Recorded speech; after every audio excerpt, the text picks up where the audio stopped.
So this is so like I have like my like regular computer set up here, Hmm. and then I have like my work computer in like this little corner. And so I have to like shove everything over like during the workday. Yep. And I'm just like, I don't need the microphone at work. Like that goes on the floor. Yep. Yeet, as the youth say. Yes. Yes. Well, as the youth 10 years ago would say. All right. Well,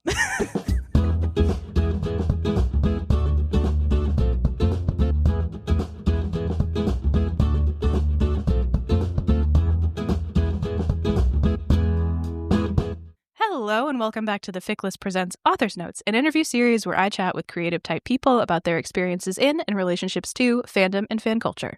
My name is Erin. You might know me as one co-host of the Fic List podcast, or as that girl you see on TikTok sometimes when your FYP sends you jokes about fan fiction. I am a 20-year veteran of the fandom trenches and a former professional arts administrator with an interest in bridging the gaps between creators and fandom.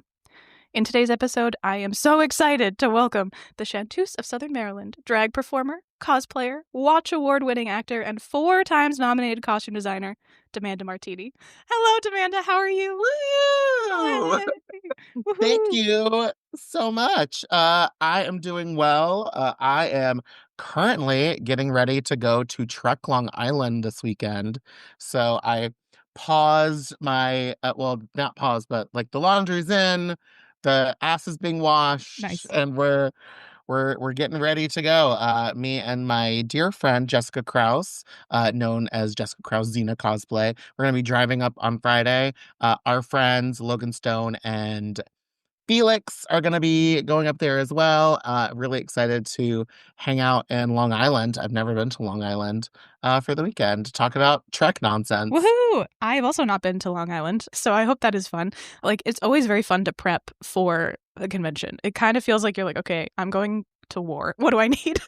Like, all of the things. The spreadsheets on spreadsheets on Hmm. spreadsheets, because like you have the interconnecting ones of like, okay, this is the stuff that I need to pack, but this is the costume stuff I need to pack. This is the merch stuff I need to pack. This is like the regular people things that I need to pack. Yeah, the industrial sized vat of ibuprofen that I need in order to Right. function. And then also Jessica is a great con friend and a great con roommate. Hmm. She is one of the few people that I will room with. Hmm. And we've kind of perfected ourselves over the years. So it's like, okay, so you bring the water, I'll bring the vodka, you bring the Gatorade, I'll bring the like snacky snacks. Like we're very good. We're very good about that. Because we're driving, like we're like, oh well, we don't have to worry about like finding stuff once we get there. We'll just Yes. take everything with us. Because the other big con that she and I room together at is Flame Con that we travel to, but usually she and I both take the train. So that's and but fortunately because Flame Con it's a queer convention in Times Square in August, for those people who may not know. And so fortunately it's in Times Square, so it's like okay, we can go find like, whatever it is that we need or whatever. Yeah, there's a Um Dwayne Reed in every corner. yeah, so quite literally from the hotel, it's is it a Hyatt? It doesn't matter. But literally, you step outside of the hotel, walk 1 block forward, and there is a Dwayne Reed with another hotel on top of it that Logan and Felix usually stay at. So, You're like, oh, that's their block, and then this is my block. yeah, exactly. That's very Exactly. funny. Similarly, Caitlin Allen and I have done New York Comic Con a bunch of times. Twice. Yeah. Chill, Erin. So, so overwhelming, though. It's so much. But what we do is we stay across the water in Jersey, right near the Hmm. ferry, which is super helpful because the Javits Center is like right on the other side of the water. And then what we end up doing is we drive. There's a parking lot so we can park my car. And we usually bring like full spreads of food. So we only have to buy food like once or twice the entire time we're there. And Yeah. like, sandwiches, the like juice Yeah. boxes, like all that kind of stuff that you can like carry in your backpack and they won't take it. But yeah, I know the vibe of the like, all right, we got to get all of our stuff together. So the year that I went, I was offered to stay at an acquaintance's house over in Jersey. Then again, he doesn't live far from the ferry. Jessica did stay with him. But the thought of Jessica in full Xena drag ferrying over to the Javits Center, and I'm like that's funny and that's cute, but also she's still quite practical. Like it's not like Hmm. she's wearing anything that's like that kind of ridiculous. I mean, it's Hmm. still Xena, but Yeah. Whereas like me, the 8 foot tall, Yeah. like giant woman, I'm a little less wanting to take public transportation. Yeah, that makes sense. It is a trip. The number of like Gokus Yeah. we've come across. And the thing is, I'm sure on that ferry to the Javits Center during New York Comic Con, I wouldn't feel that out of place. Yeah. But just walking from the hotel that I stayed at, which was, I think, 4 blocks away, so it wasn't like awful by any means. Even that was like, ha ha ha, I'm Rachel Summers walking through the streets of New York. I am visible. Yeah, I am highly here. visible woman. I am Highly a visible. beacon. Right. Yeah. And like these days, obviously, hi, I'm a drag queen. I obviously love attention, but these days, sometimes it's like I like hotel cons better because like everybody in the hotel is usually in on it, Yeah. and so like when the elevator opens, it's like, oh, hello, Right. um, and you're not. I mean, there's always going to be like the 7 people that you always get in the elevator with who are not at the con, Yeah. which is always funny to me. Yeah. They're like, we're here for a conference. What are you why are you dressed like Merida? Right, I'm right. like, oh But girl. I mean, but at least in New York City in Times Square, like even the people who weren't there for the con, it's like, It's Times yeah, Square. I get it. Yeah.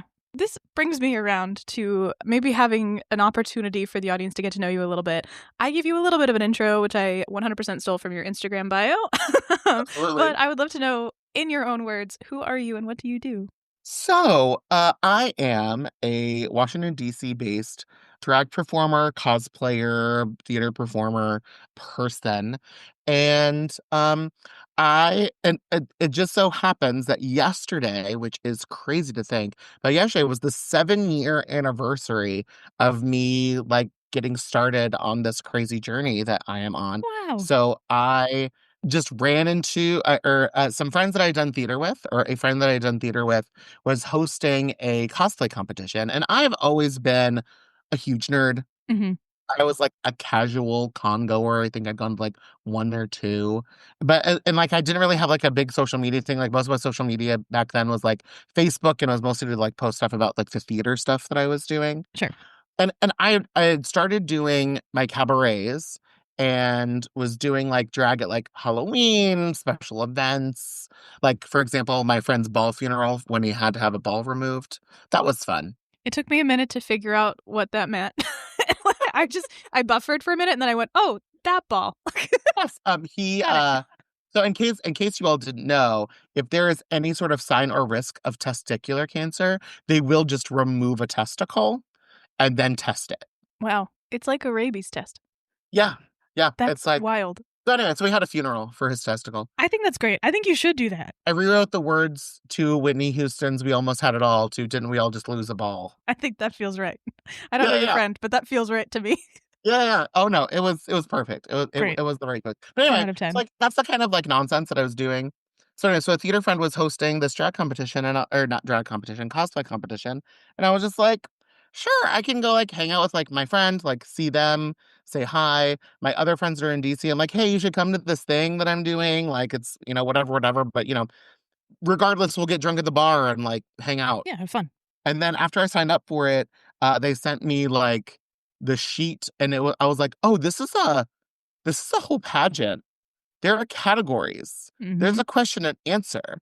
Yeah. This is a whole thing. So of course, me being me, was not going to just half-ass this, and so got my friends together, team Amanda's Designs, and we put some looks together, made some stuff, and I won. Yay. Yeah, so with winning that, I started going to conventions regularly, and because, again, I'm me, meeting lots of people, being fun and organized and responsible, just sort of, like, rolled into traveling the country for conventions, traveling the country to perform at different places, being guests at conventions, doing panels, doing all kinds of really cool and amazing things, getting to meet and work with and just hang out with like creators that I have been a fan of for so long and collaborate on projects with them, which is insane, by the way. It's also very crazy to me when I am at conventions, especially conventions like FlameCon or the Uncanny Experience, which again is very X-Men themed. But like, I'll just be talking to people, and like, we'll be talking about like nonsense and X-Men and queer stuff and whatever, whatever. And then I go, oh my God, I'm so sorry. Hi, I'm Amanda. What's your name? And they're like, oh no, I know who you are. Excuse?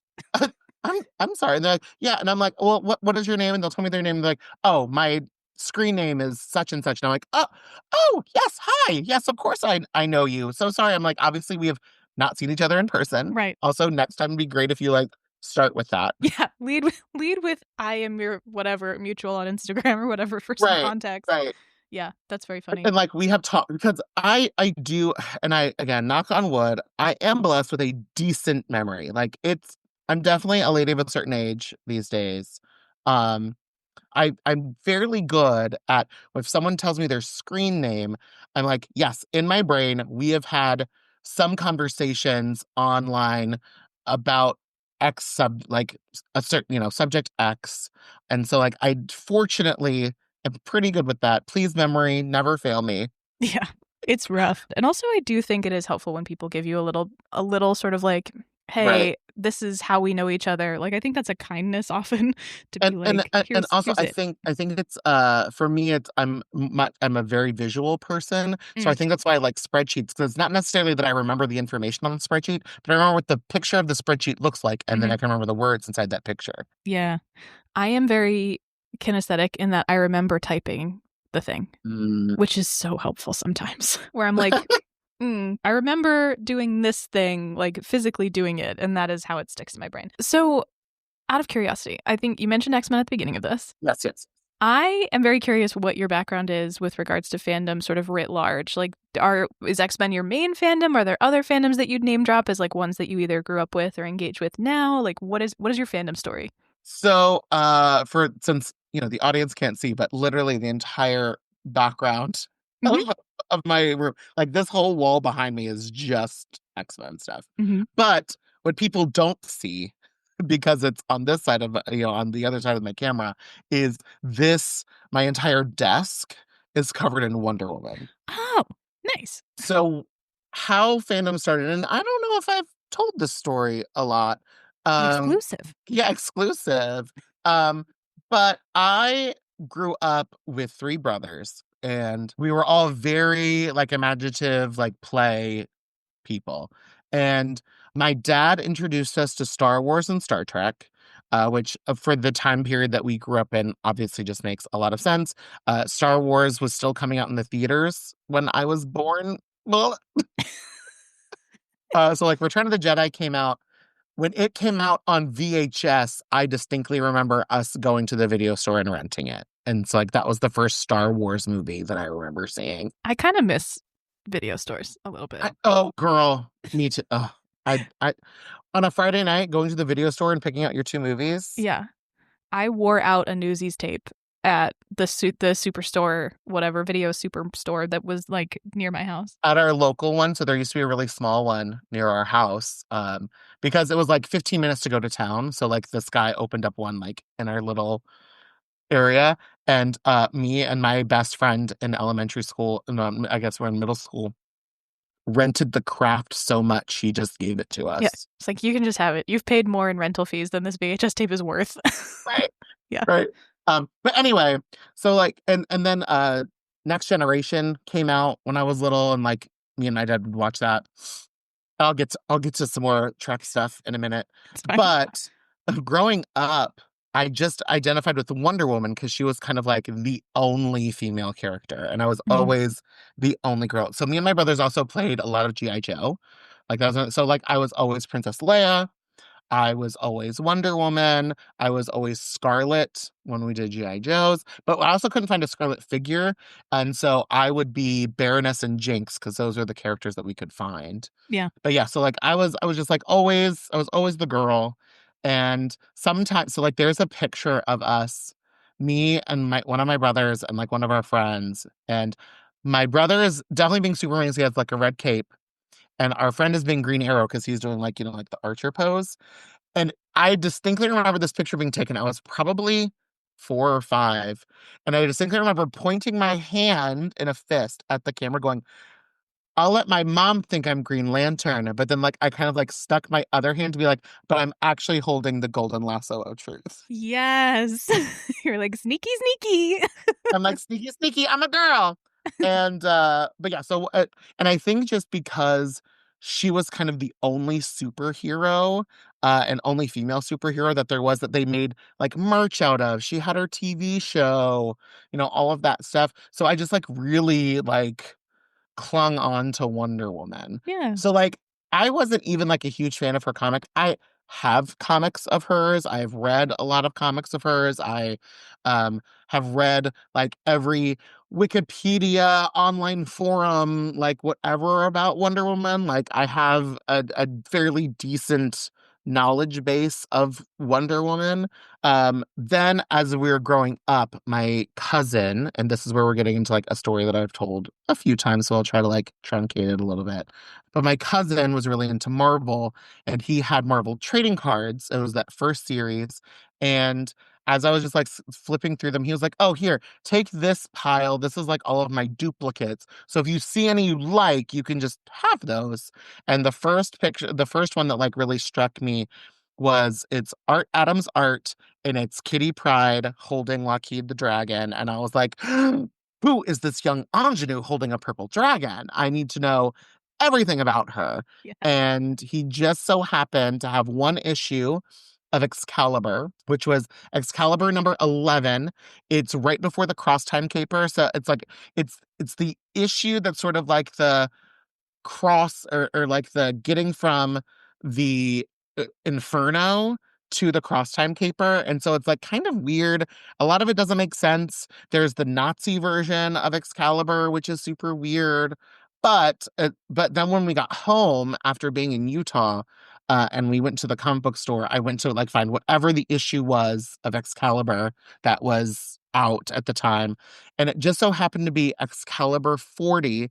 It's 40 or 41. I'm not gonna like dig for it, but it's the trial of Lockheed, where he's having surgery at a hospital after fighting Dr. Doom, and his consciousness is taken back to his home planet, and they're putting him on trial for abandoning his people. Mm. And he pretty much then gives like a recap and like a retelling of the origin of Excalibur and all of its members. So for me, I'm like, this is the perfect way to jump in because from the trading cards, I then knew who Kitty Pryde was, I knew who Rachel was, and I knew who Nightcrawler was. But I had no idea who these other two, Megan and Captain Britain, were. And so, like, that was like, oh, okay, that's who these people are. That sounds great. And then I just like dove right in and read issue to issue. And because then I got into like more X-Men stuff, because then I was like, who is this black woman with white hair? And who is this lady with purple hair? And who is this, woman with like the white streak down her hair? So like I just got obsessed with like all of these female characters. And so I read a lot of comics. I, tried to absorb as much as I could. I, got trading cards and reference books and blah, blah, blah, blah. And then when the beautiful thing that is the internet happened, and a beautiful website launched in 2000 called uncannyxn.net. Hmm. Uh, Obsessed. I have read that website backwards and forwards. I can't tell you how many times. That is where like my encyclopedic knowledge of the X-Men comes from. And so I give full credit to them. That is where I've met like the first time I understood that like there is this huge queer following of X-Men fans. I thought I'm Yeah. like, for those young people in the world who don't know, who might know who Matt Lucas is from Doctor Who, Matt Lucas was on this amazing sketch comedy show called Little Britain. And one of the characters that he played was a Welsh queer person who was he's the only gay in the village. And like all of the other gay people in the village were like, but I'm gay too. No, I'm only gay in the village. So like I just like was like, I'm the only queer person who obviously knows who the X-Men are. And then I was like, oh, there's all these other queer people. And also all of these other queer people also like Excalibur. That's weird. So like obviously like something all spoke to us about that. But yeah, so like and like with all like growing up, like all of those things were great. We played. My cousin got us to play some Dungeons and Dragons. We obviously watched a lot of Star Trek, like good Mormon children. Um, some good Star Wars and Star Trek. And so it just kind of always been a big, huge nerd. And like now I get to like do it like Yeah. all the time and get to like talk about it and like be and like I get to like be a part of it, which is so cool.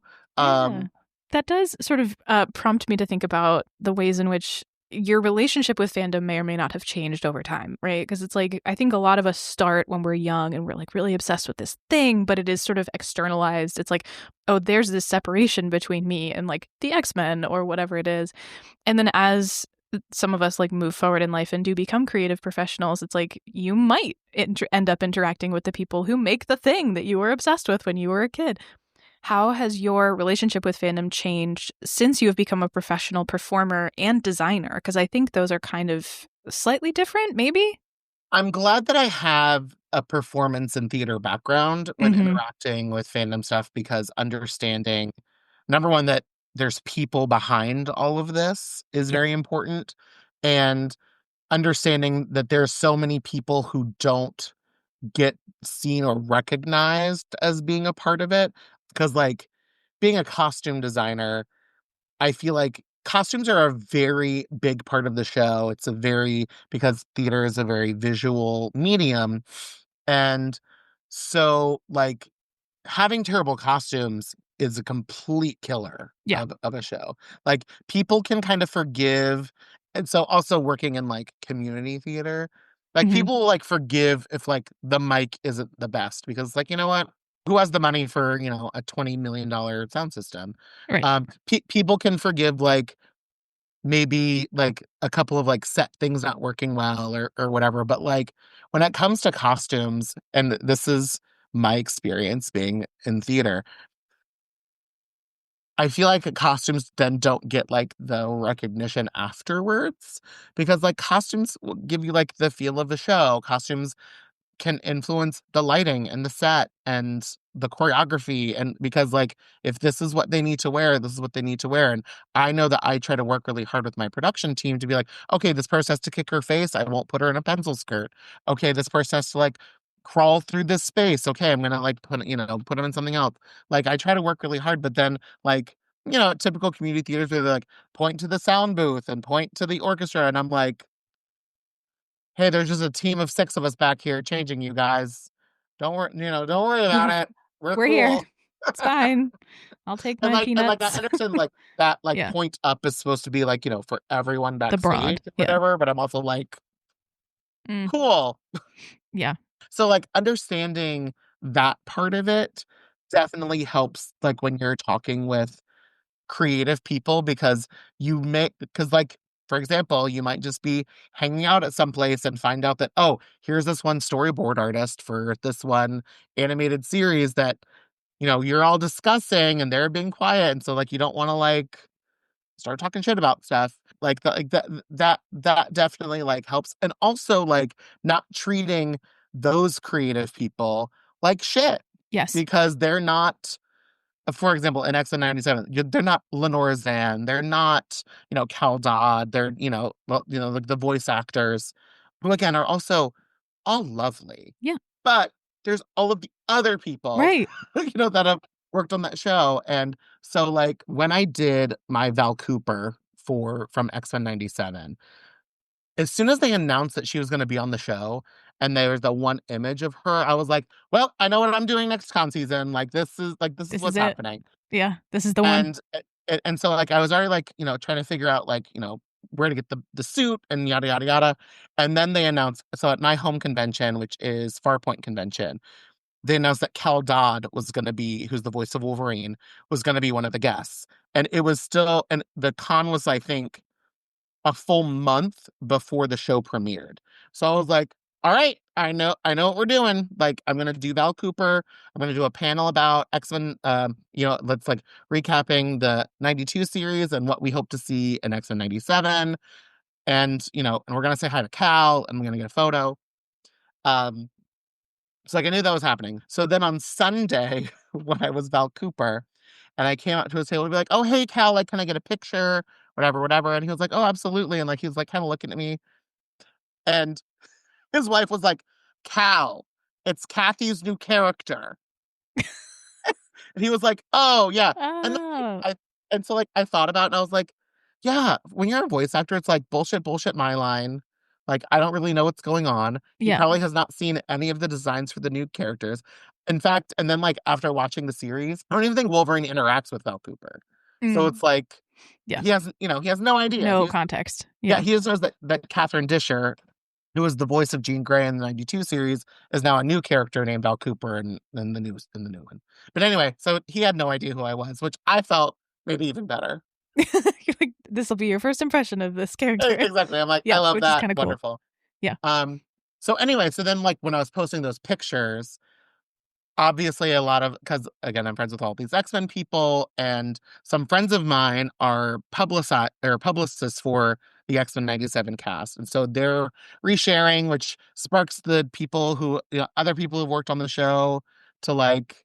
So anyway, so then like, people were sharing the photo, whatever, whatever, and like then the creative team started sharing my photo, which was crazy. So like the woman who like did all of the designs, like all of the character designs, shared it. And then one of the directors shared it. And he shared the picture and I was like, "Oh my God, like thank you so much." And he was like, no, this is incredible. Thank you. Like, thank you. This is wonderful."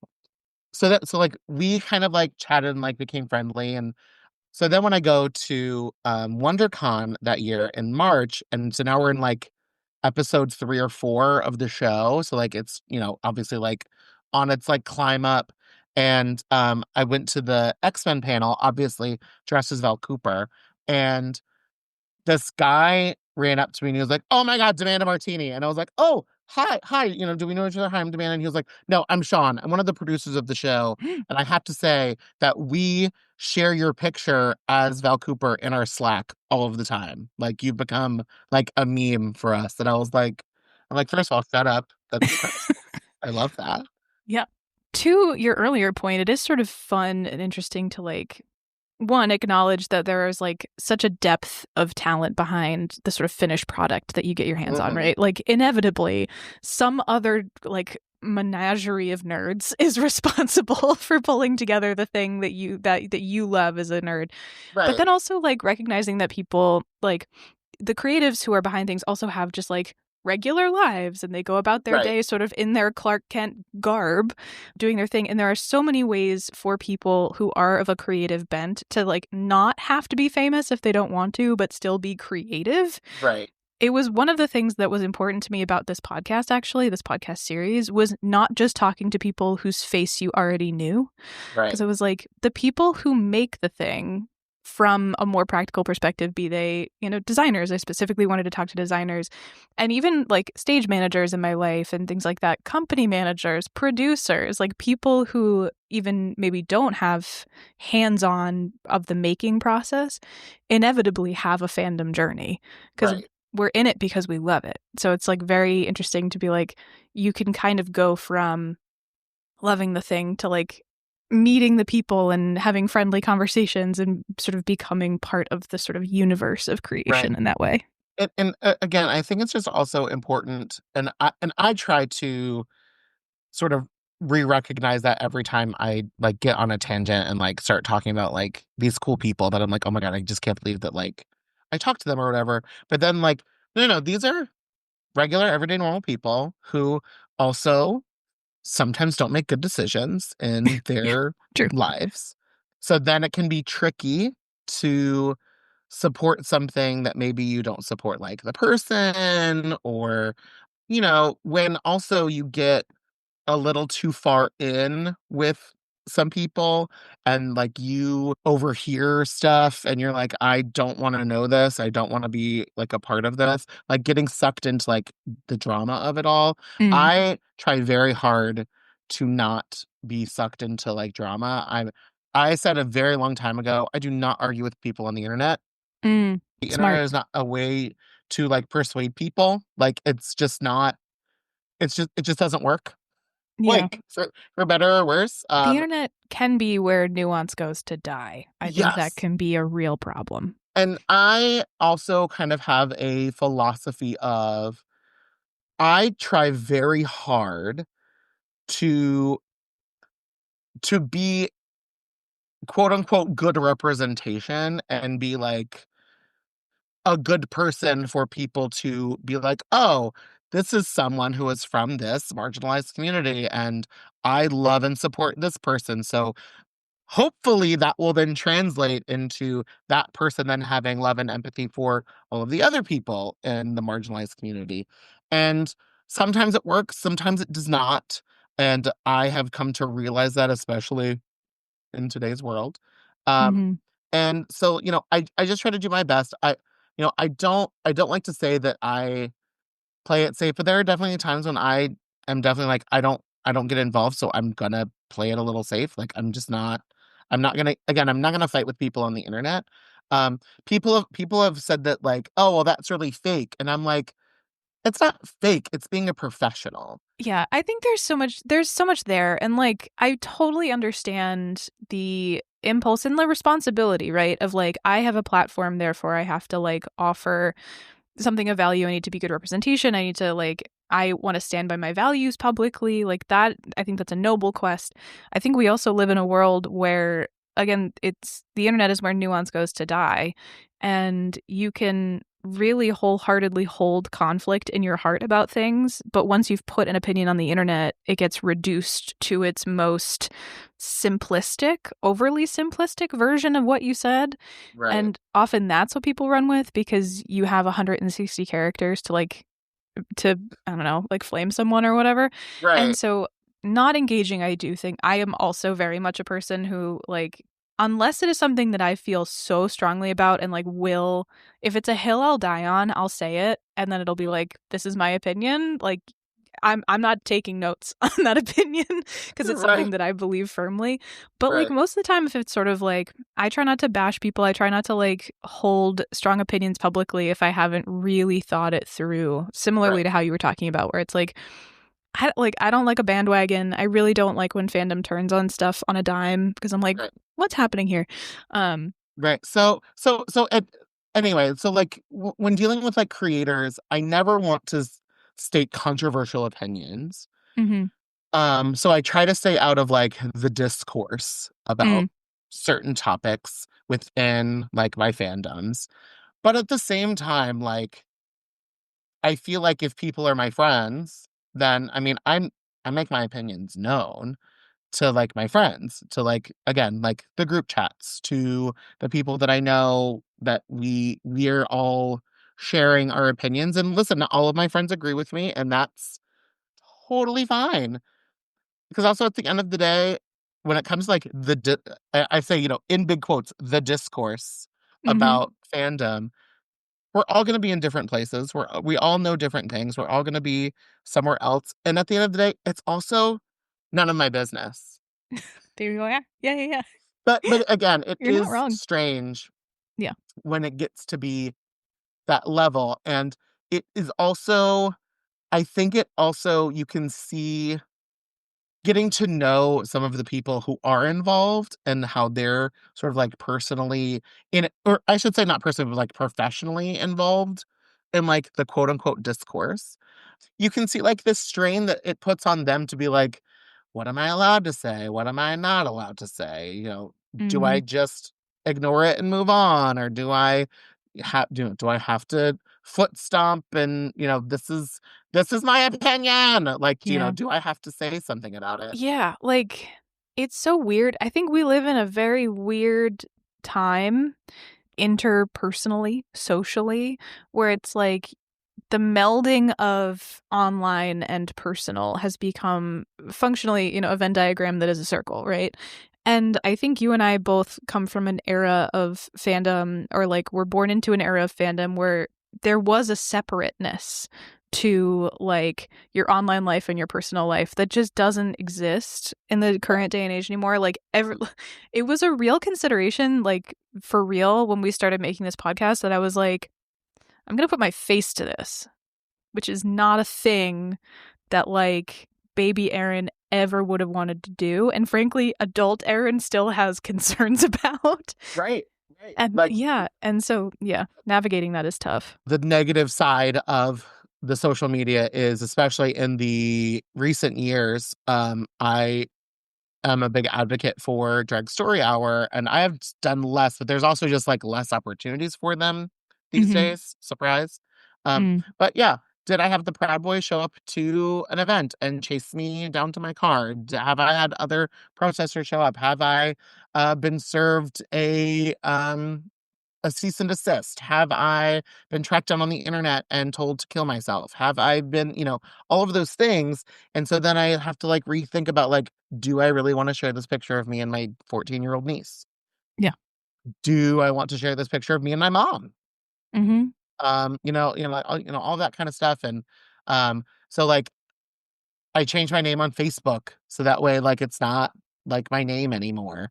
And so like all of my friends are like, girl, what the fuck is up with this? And I'm like, girl, the fact that I had to meet with a like cleaner of the internet to like help me remove some of my imprint on the internet so that way I'm harder to Google Yeah. is it's crazy. Mhm. Um so anyway, it's just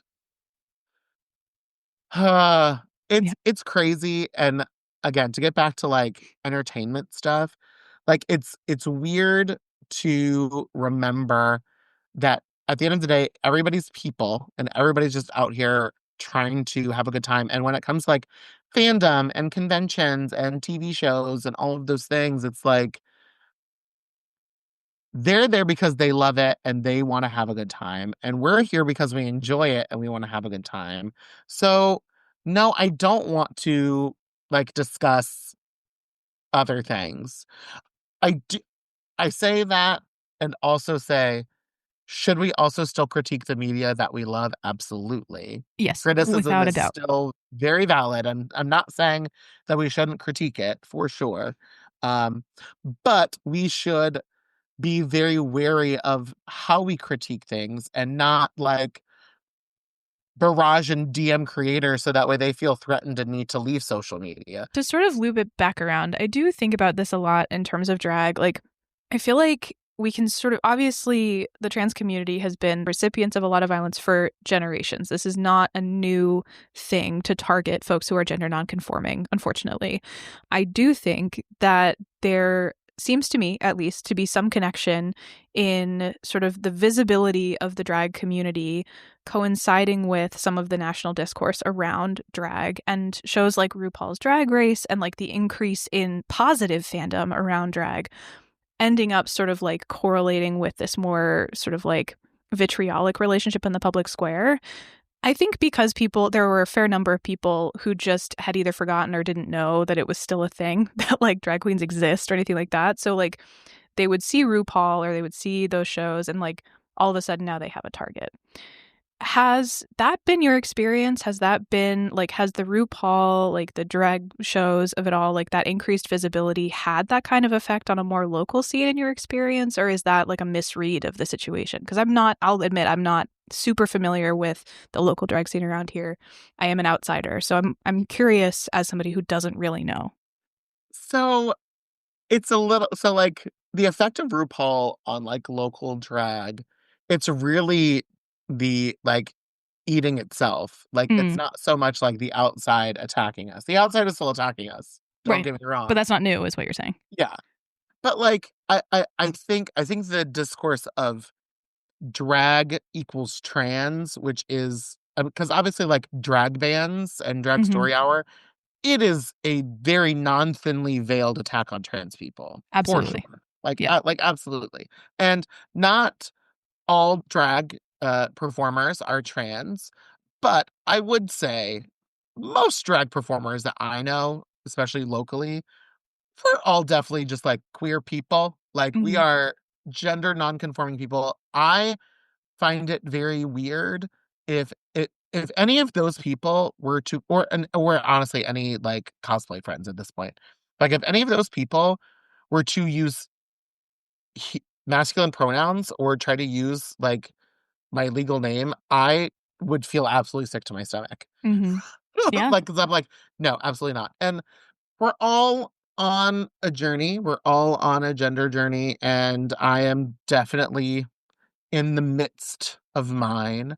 And yeah, like it's hard to be someone who's sort of like in that middle ground where it's like I I have never wanted to be someone who spoke for the trans community because I have never felt previously a part of that community. And the more and more closer I feel to that community, I'm like, well, but if I'm not like this kind of trans, if I'm not that kind of queer, if I'm not that kind of person, just like sort of like in fandom where it's like, well, you're not trans enough, you're not Mm. queer enough, you're not, so like, you don't get to speak on this. And also intersectionality, also as like a white person who still fairly presents cis male in everyday life, it's hard to then be like, well, I'm a vocal person for this community. So it's, again, there's some of like that eating each other from the inside out because, you're never going to be what other people want you to be. And they feel like you can't share your experience because it's not the same experience they had. And don't get me wrong, also some trans people who are extremely problematic and needs to be quiet. Someone literally posted something the other day. It's like some queer voices should be silenced. Meant as a joke, for Yep. sure. Um, but it is kind of like, yeah, right. There's Right. some So people it's I'm just like, please don't speak for me. Please right, don't. right. Like but at the same time, like it again, as a white person, like you're also like, but because I have quote unquote like the platform and like the ability to speak because I have less risk in doing so, I feel like I should say something. But then it's like, but am I saying the right thing? Like, Hmm. am I saying the right thing? Because I don't know if I'm saying the right thing, and I don't want people to get the wrong impression or only listen to me. I want them to also listen to other people. It's all very complicated when it comes to that. So that's like inside the community. Right. The outside, here's the thing. The people who are attacking us are always going to attack us. They're never going to want to understand the nuance of gender. They're never going to want to understand the nuance of performance. They're never going to want to do that. They're still going to want to fuck us. They're still going to want to fuck us. But they're never going to want to talk about it in public. They're never going to want to acknowledge it in any way. They want you to be a dirty, listen, again, not to get like too personal or whatever, but like I've been someone's dirty little secret, and I firmly had to remind him that I'm not the person hiding. I am not the person who has anything to lose in this situation aside from you. And at this point, that doesn't seem to be that big of a deal to me. Right. So am I really losing anything? Right. Yeah. So like again, like it's just like they're I mean, to also be very Emma Frost, they're never going to like us. So we need to get them to stop murdering us for sure. Like we need to get people who are in power and that are able to separate personal opinion from letting everyone live equally. But at the same time, again, this is why I don't fight with people on the internet. Like I'm never going to convince someone otherwise.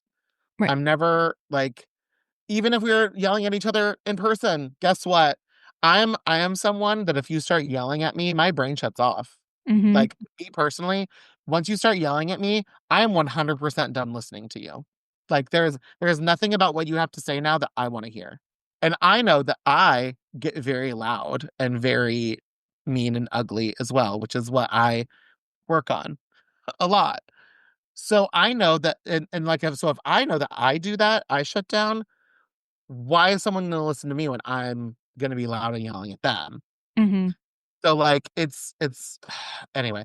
Yeah. But RuPaul, the problem is that not the problem, but like actually like the sort of like bigger issue with RuPaul becoming such a phenomenon is that that's then what a casual fan of drag will expect to see at any sort of local show. Yeah. Just like any casual fan of any fandom who they only like the movies, which again is valid. You can. I saw the one X-Men movie the one time, and I really like Rogue, and I really like that character. I thought Anna Paquin was great, so I want to dress up as Rogue. And yeah, I haven't read any of her comic book things, but I'm going to dress up in some of her comic book looks because I like the character Rogue, and I think, whatever, whatever. Absolutely, you are a valid fan. You can be as much in or out of this fandom. However, when that person then goes to a con and someone tries to talk to them about fandom stuff and talk about Rogue and all their only reference is the movie, it's gonna be kind of an issue. So if you're someone who just likes drag because you like Drag Race and you come to a local show, I've legit had this happen where someone came up to me and asked me how come I didn't do any death drops. Mm. And I said, I am 242 years old to be doing that. Mm-hmm. Like, no, like these ligaments don't do that. And Mm-mm. also, drag does not pay my insurance. Right. So no, I will not be doing that. I don't risk bodily, I mean, when I say I don't risk bodily harm, listen, I still do drag. Like, You're like, there's some stuff I'll do. yeah, yeah. I mean, there's still horrible things that I do in my body all of the time Right. for drag, but I won't be adding to that risk Right. by jumping off a stage. Right. That, For the that, sake of adhering to a very specific idea of what drag, quote unquote, should be right, or should include. right. Yeah. And or also like spending a lot of money on drag. Like people have asked me whether or not I want to be on Drag Race, and I'm like, I'm not taking out a mortgage on my house Mm-mm. in order to pay to be on a show that I may not be successful in and statistically would not be successful in.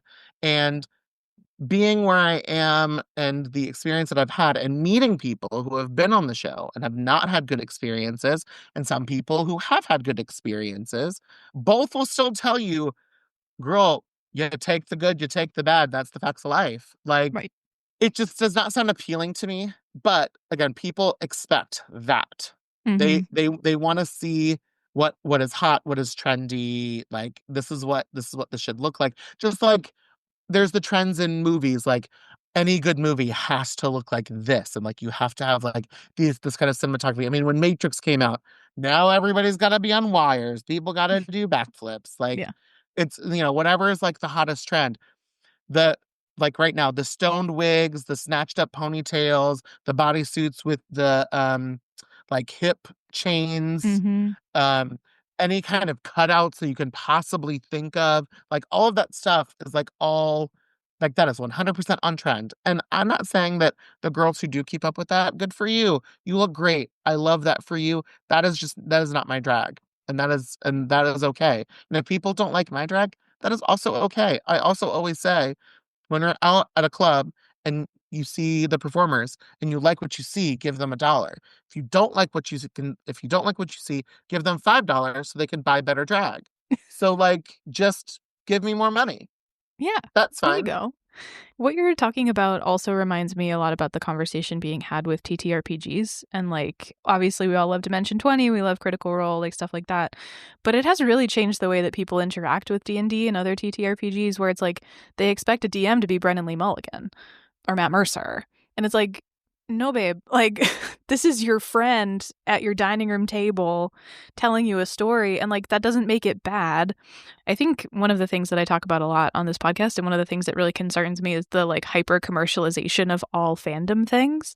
And what I'm hearing you talk about is somewhat of a hyper commercialization of drag as well, where like Yes, it's the it has same. gone from a niche to a like, oh, we can make money off of this, bet. And like it changes the thing fundamentally in some For ways. sure. And like I didn't officially quote unquote start drag before Drag Race. Mm-hmm. But that was more on me being a stunted queer person and not really going for what I wanted to do in my life before it was quote unquote okay to do so. Mm-hmm. Because like I've always been this. I've always been performer. I've always been doing this. It's like the first time I really got to do like drag, it was for a theater role. Like I got to play Domina and the funny thing happened on the way to the forum.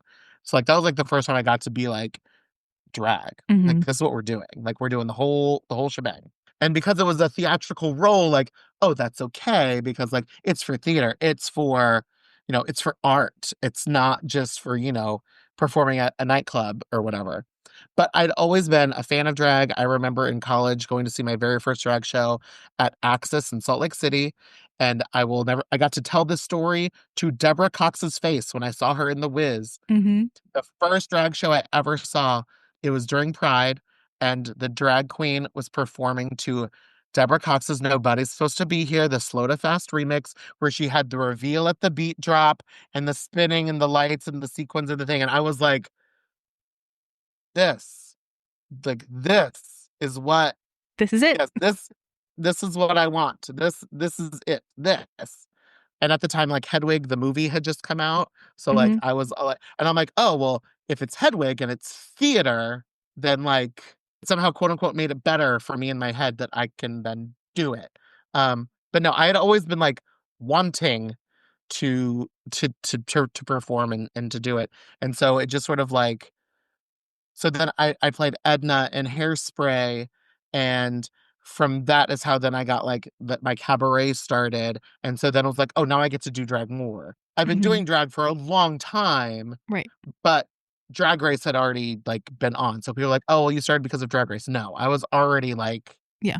wanting to do it. But I've watched Drag Race from episode one. Mm-hmm. However, I will say, like now being a drag performer, unless I'm hosting a watch party, I have not watched Drag Race regularly. I think since like lockdown days. Mm. But I also think that it's sort of like there's a little bit of it where it's like when you're in the industry, you don't necessarily get out to go see or do the things because Oh you're yeah. busy doing your own stuff. But at the Mm-hmm. same time, like I do feel a little bit. So I'm like I feel like also when you're in it, you should try to like experience as much as possible to like not necessarily like stay on trend, but just like know what's going on Right. in, in the thing. But also the way social media is, I know enough through osmosis, like any memeable event I still know about, any viral look, Yeah. I, you know, I still follow enough queer people and drag performers Right. that like You hear about it. I still see the things. Just like I don't even but Drag Race has definitely sort of hurt the local drag scene more, like in the sense of the commercialization, where it's like the casual fans will go out to see a drag show if they have a Rue girl booked, Mm-hmm. but then won't go continue to support the show for like the local girls who are out there, trying to earn the living off Yeah. off the tips, which is hard. And like not every bar can afford a drag race girl because Right. and also girls get your coin. You got the emotional drama of being on Yeah. national television in drag. So by all means get your booking fee. But at the same time it's like, well, do you like drag or do you like drag race? Right. Because it's fine to me. Again, I promise I'm not being gatekeepy, but it's like, are you a fan of the MCU or are you a fan of Marvel Comics? Yeah. Like, because if you're a fan of the MCU, that's great. If that's all that you know, that's fine. We can just talk about MCU stuff and that's great. But just know I'm going to bring up like stuff that's from the comics too. So this is kind of ties into a question that I want to talk to you about. In an interview with Voyage Baltimore, you talked about loving to cosplay, quote, Z-list characters. And you've obviously name dropped a number of characters that you've played over the years, some of whom are well known and many of whom are not. Who are your faves? And what do you love about cosplaying these sort of quote unquote Z-list characters? So I'll start by saying the reason that I love to cosplay D-listers is number one, like no one else does it. So I have Mm-hmm. kind of a rule. It's a personal one. It's not a rule that I think everyone needs to follow. This is just for myself. Like there are cosplays that I've wanted to do, and then I've seen them done so well that I'm like, I just don't need to do it. Like I have nothing to add to that Yeah, conversation. it's been done. And it's not like, oh, they did it so good, I'm never gonna compare. But it's like, no, it's not that. It's just there's nothing else to add. Right. If you want to look it up, it's right here. And I will, and someone's like, oh, you should do this look. I'm like, here, let me show you this picture of this person who did it so well. Like it's stunning and beautiful and forever. Like someone asked me whether or not I'd ever do the Dream Queen, who is an Alpha Flight villain. And I was like, my dear friend DJ Spider, just she did it like so well. Like there's just no point. Like she looks incredible. That it's Mm-hmm. just like it's already there. And then there's sometimes, even if it is done incredibly well, I just really want that on my body. So Yeah, then, sure. Of course. but another reason I love cosplaying Z-list characters is it's the if you know, you know. So like if the girls who get it. And if they don't, do you have 20 minutes for me to explain to you who this person is? Because I can't wait to tell you about this person. Because that's what it is too.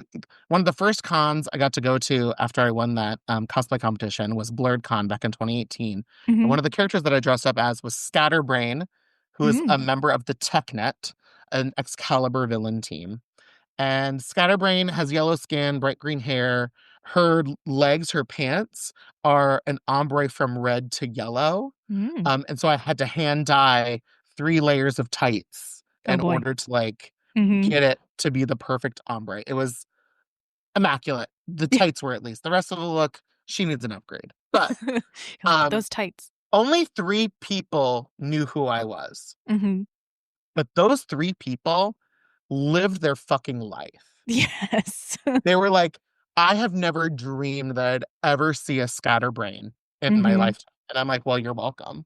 Yeah. You're welcome. I did that. And everyone else was just like, this is a really crazy cosplay. Like, who is this? And then I'm like, great, I can't wait to tell you. This is Scatterbrain. She is a villain. She's a mute character who, when she touches you, your brain scatters throughout the cosmos Mm. and multiverse. So then you're just sort of dumbfounded for a period of time.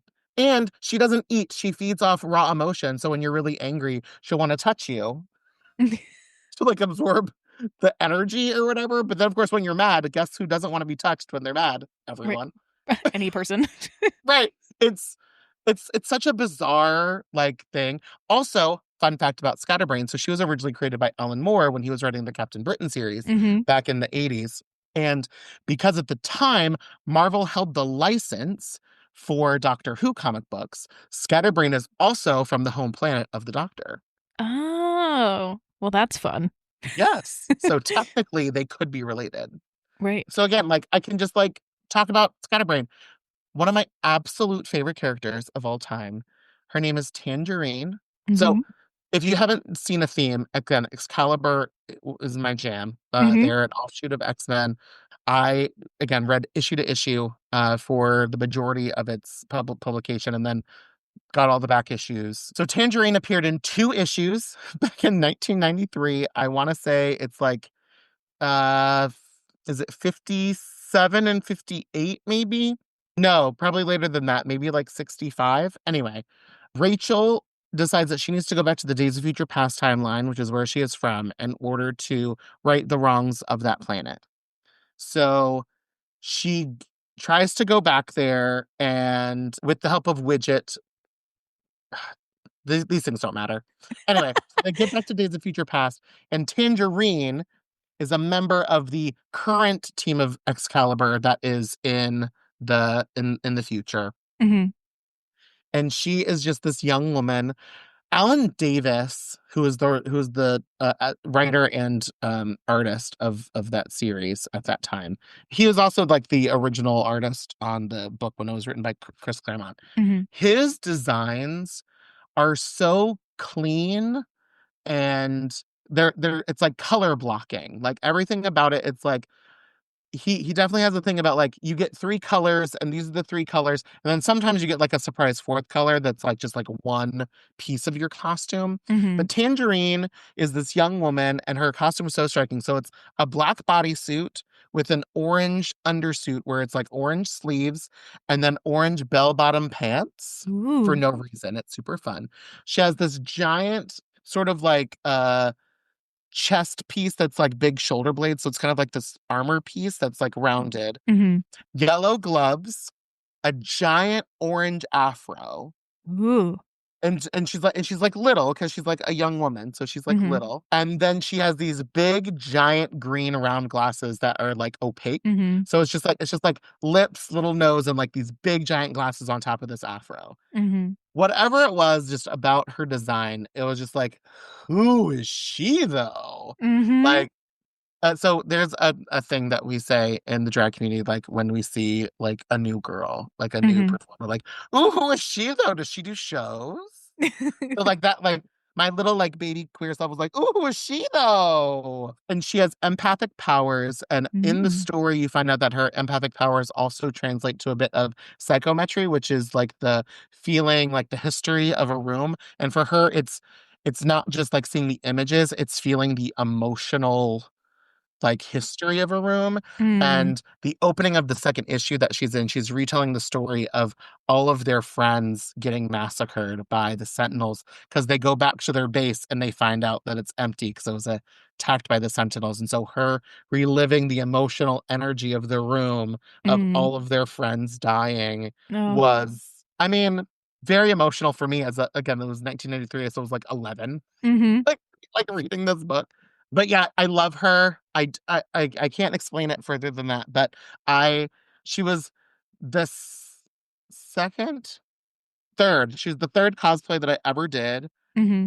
Absolutely love her. When I have brought her up to people, they're like, Tangerine, that one girl from I'm like, yeah, from Days of Future Past. Absolutely. Like her. She's the one. I love her. But she again, two issues Yeah. in 1983, and she's made this impact on me. Birdie is another one. She appeared in about 6 issues before she was resurrected on Krakoa. Back she like appeared in like the 90s. She's Sabretooth's sidekick. She's just a blonde girl in a high pony who wears hot pink and carries a big ass gun. Like, Great. love her, Sold. love her. With telepathic powers, we're in. Check. But yeah, that's like my jam. Again, like, do you see how excited I just got talking about all Yes. this? It was delightful. So it's like I get to tell people about these characters that they may or may not know about. They might have heard of them, they may not have. And that's the fun of it. And also like their designs are usually a little different. Mm-hmm. Or also like when I go to like do performances at shows. Like I always like want to try to do a cosplay number because like I am a cosplay girly. But then I'm like, no one's gonna understand me doing so one time I did a tangerine number Mm-hmm. to Vitamin C's Smile.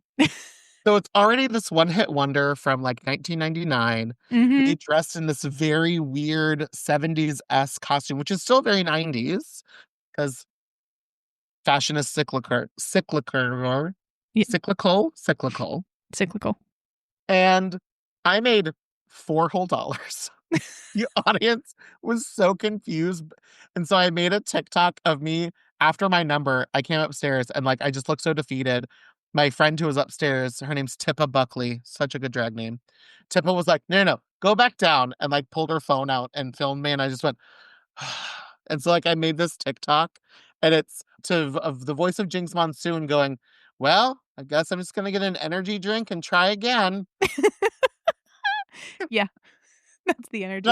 I'm like, that number was for me. Like that was for Yeah. me. And But sometimes we make art for ourselves. right, And, for and that's sure. okay. That's fine, you know? But that so like one of the more mainstream characters that I do is Jean Grey. I Mm-hmm. have multiple of Jean's looks, and it is on my list to eventually do all of hers, Rachel's, Betsy's, and Dazzler's looks. Like Mm-hmm. that's on my list. Like I want to do all of all of their looks as many as I can until my knees give out and I can't walk around and choose anymore. But that's on the list. So a few years ago, there was a song that came out by Tunde Olaniran, Mm-hmm. and it's called Jean Grey, and it's very fun. Again, everybody please go stream Jean Grey. And I was like, this is perfect. Like I need to do like a number to the song just as Jean Grey. And obviously it's either do Phoenix, which I was like, doesn't quite make sense, or do the like 90s Gene. And I had never really like wanted to do 90s Gene because like everybody has the 90s Jim Lee Gene. But I was like, but you can't like it's like you can't do it without that look. Like you kind of have to have it. Right. And so I also did, because this was also back in like lockdown days, so I did like a music video to the Mm-hmm. mix too. So anyway, so I did this video. I performed the song at clubs when they first started opening, and Tunde happened to see them. And Tunde is also a queer artist and a nerd, obviously, and loved it and was like, oh my god, like dream drag performance to like one of my songs about Jean Grey. Like, absolutely love it. And I'm not gonna say like went viral, but like went viral in a sense of like a lot of people saw it and like it became something that I got like known for. But it's not like it went like to a million views or anything like that. But it definitely got quite a fair share, especially back on the Twitters. Hmm. So then because of that video and because of that performance, my friend Evan, who is again a member of my Hellfire Club, was like, I really want to see you perform the song. And I'm like, well, when are you coming to DC? And he's like, how about this? How about I am sort of getting started as an event producer in the Portland, Oregon drag scene, and I'm going to put together an X-Men drag show, and you're going to be a part of it. And I was like, okay, that Yes. sounds cool. Like, I'm down. Hmm. So that was the first Homo Superior party. And I again performed Jean Grey at that. And the video from that also like became really popular and like did, circled the things. And so this past year, actually, which was just a few weeks ago, we had the third Homo Superior party. And Tunde came and performed Jean Grey live, and I got to go on stage and perform the song with them.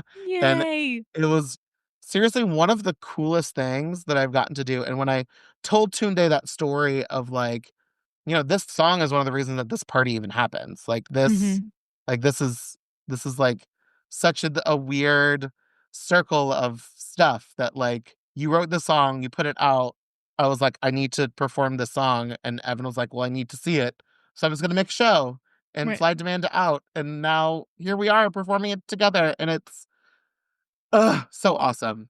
It is also one of the sort of nice things about fandom and people who love things unironically and unabashedly being able to like lift each other up and share in things and ultimately elevate each other and bring everybody up in the best of cases, like that's what I Yeah, think fandom does really really beautiful things and good work is when you sort of have the opportunity to be like, haha, we are all gonna like do this beautiful thing together.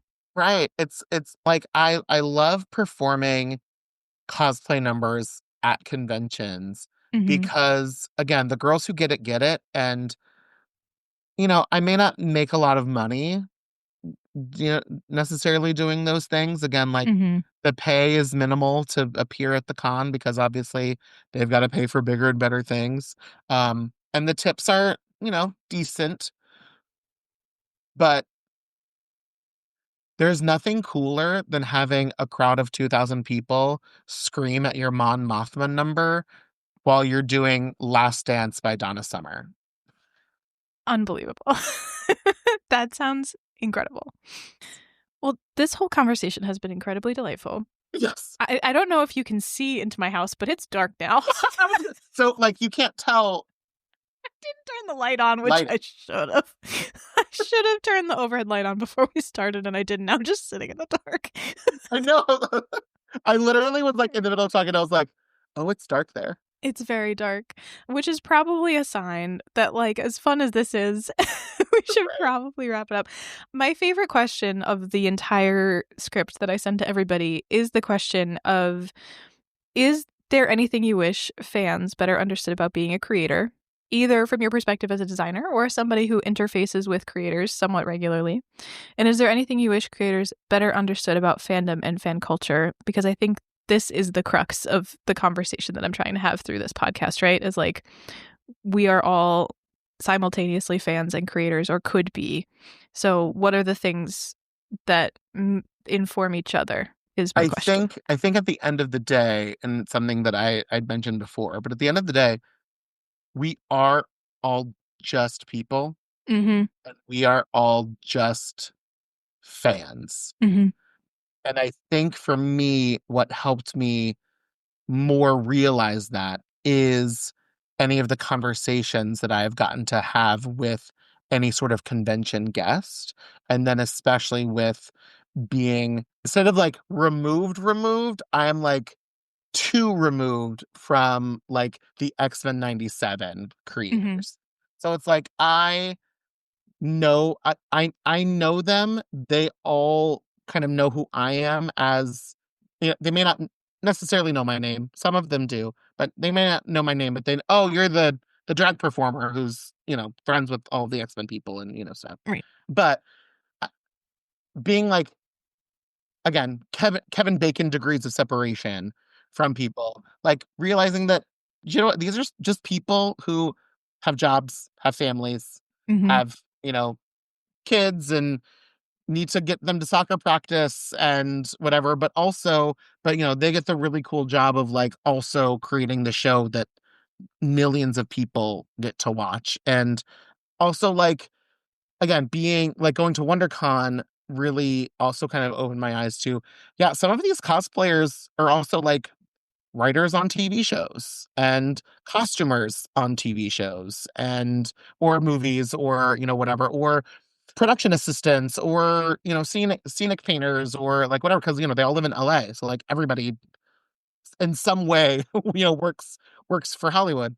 And so again, like remembering that at the end of the day, we are just all fans. And also as cosplayers, we're all adults who put on costumes. Yes. We Like, are all playing dress up. yes, we're all out here just playing dress up. Again, I'm a 43-year-old adult person who straps myself in foam and steel and plastic. Looks stunning, but also just playing dress up. Yeah. So, like, let's all not try to take ourselves so seriously. Like, there are Mm-hmm. some topics that things are serious and we need to talk about seriously.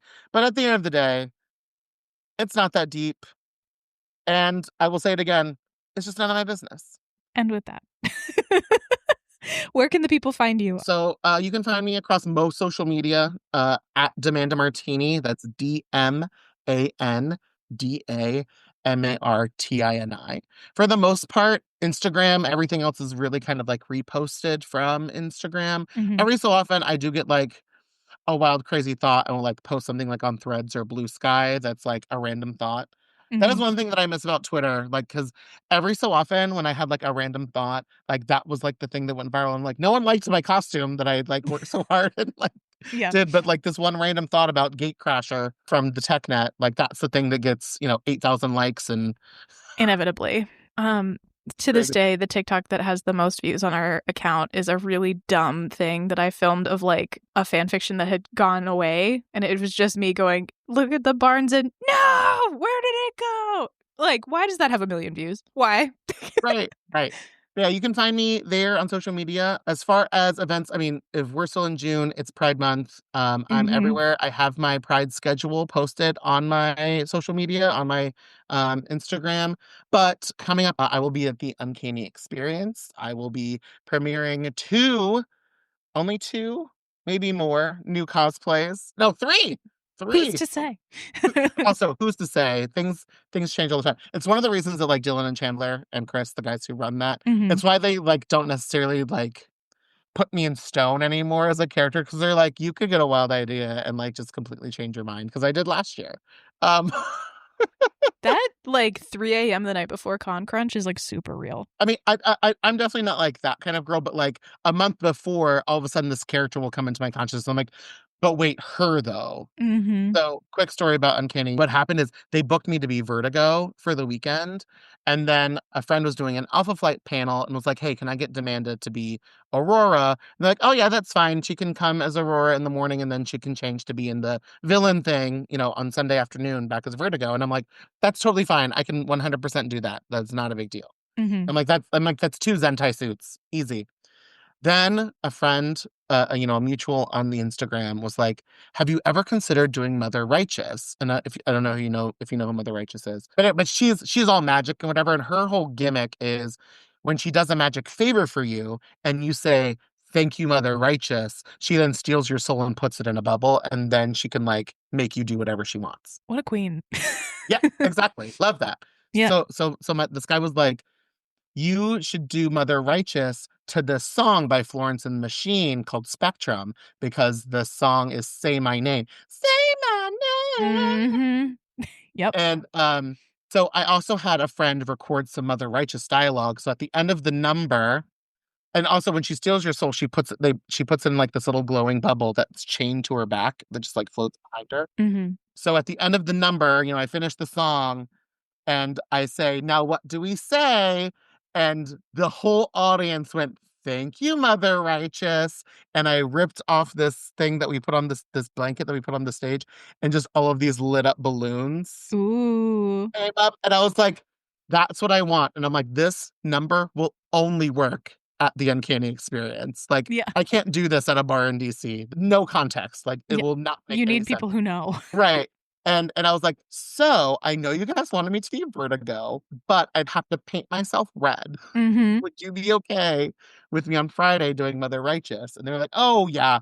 Like, no, we love that idea. That sounds great. My other look that I did was Ruby Summers, who's the daughter of Cyclops and Emma Frost, who can turn herself into Ruby instead of Diamond, like Emma. Mm-hmm. So anyway, then like 2 weeks before the thing, they were like, so we don't think that you're even gonna be able to be Vertigo for the weekend because we realized that with the schedule, like you're not even gonna make it to the photo shoot. So like don't even bother bring Vertigo, even though like that's who we booked you. You're like, well, so things have so evolved. yeah, so this year they were just like, Demanda's gonna be there. Yeah. Demanda, what are you gonna do? Smart. That was a wise choice. They were like, we're going to leave this open. We're not going to put anything But on written anything. right. No, but I'll be at the Uncanny Experience in the middle of July, and then FlameCon in August, DerpyCon in October. I'm sure they will. Oh, Otakon in August as well. I'm sure other things will pick up, but like those are the other cons that I've got on my schedule again. If any of you people are out and about, if you follow me, please come see me when I'm at a convention. Again, please tell me what your screen name is, because more than likely I will remember Yeah. that is you. Say hi. But yes, I always love talking to nerds about nerd stuff. Truly 1,000 thank yous to Demanda Martini for taking the time both to speak with me, a little peek behind the curtains. Our full-length conversation was actually closer to 3 hours than it was the final edited cut of about an hour and a half. So when I tell you encyclopedic knowledge of comics, fandom, and all things wonderful, then I am not kidding. Demanda is so wonderful to talk to. And also being so patient on the edit. Anyway, you can find Demanda online on Instagram at Demanda Martini, as well as Facebook and elsewhere as mentioned, and you can catch her in real life at so many upcoming cons and events. Obviously, as of release, it's no longer technically Pride Month, but first of all, it's Disability Pride Month still, so don't forget about that. And also, Pride is every day, so fuck it, go see a drag show, support your local girls, and have a grand old time doing it. Don't forget to tip. As always, also a special thanks to our supporters on Ko-Fi, especially our friends of the pod, Danielle, Rose, Leo, Allie, Sly, and Dion. As always, if you'd like to, please don't feel pressured to. You can help us offset the costs of podcasting through donations on ko-fi.com/theficlist. Every dollar quite literally makes a difference, offsetting production costs such as hosting fees, website maintenance, now Zoom for, having these phone calls, things like that, and so much more. For our social media links, Fic Rec, reading list, and more, you can check out our website, www.theficlist.com, and all of our social medias. So TikTok, mostly, Instagram, Tumblr, the Fic List podcast.tumblr.com, run by the inimitable Caitlin, also without whom this conversation wouldn't have happened. Caitlin found Demanda at AwesomeCon this past year, went to some of her panels, and said, you gotta talk to Demanda. You gotta talk to this girl. She's so good. So thank you, Caitlin. Thank you, Demanda. And thank you all. Have a great rest of your day. Take care. Things are scary right now. We're not ignoring that, but there's only so much we can do here at the Fic List headquarters. So try to be good to each other, take care of your community, and have a good one as much as you can. Love you. Bye.